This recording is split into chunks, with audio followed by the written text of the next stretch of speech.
Amani ana maumivu, hajui afanye nini, analia, asikitika, japo ana mali za kutosha kwake. Nifanye nini nipate kupona? Katokea mjakazi wa mke wake, kasema kwetu kuna nabii atakaye kuponya. Na Amani ana maumivu, hajui afanye nini, analia, asikitika, japo ana mali za kutosha kwake. Nifanye nini nipate kupona? Katokea mjakazi wa mke wake, kasema kwetu kuna nabii atakaye kuponya. Ni kwa mapenzi yake Mungu, ukiamini utapona. Ondoa shaka, mbele zake Mungu kuna nuru. Giza la dhambi halina nguvu mbele zake. Heshimu sauti yake, ni kwa kutii agizo utapona. Ni kwa mapenzi yake Mungu, ukiamini utapona. Ondoa shaka, mbele zake Mungu kuna nuru. Giza la dhambi halina nguvu mbele zake. Heshimu sauti yake, ni kwa kutii agizo utapona.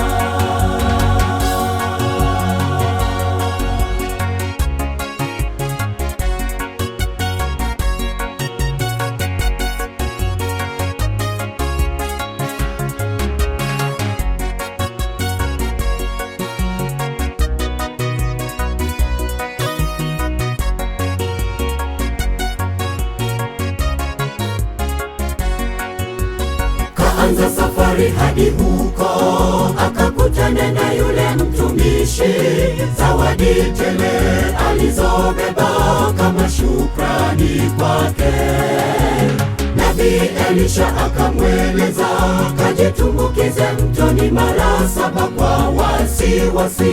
Katenda hivyo, akaponywa kabisa.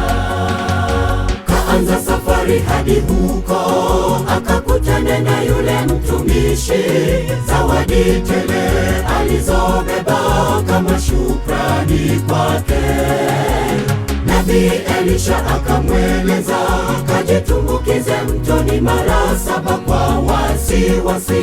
Katenda hivyo, akaponywa kabisa. Ni kwa mapenzi yake Mungu, ukiamini utapona. Ondoa shaka, mbele zake Mungu kuna nuru. Giza la dhambi halina nguvu mbele zake.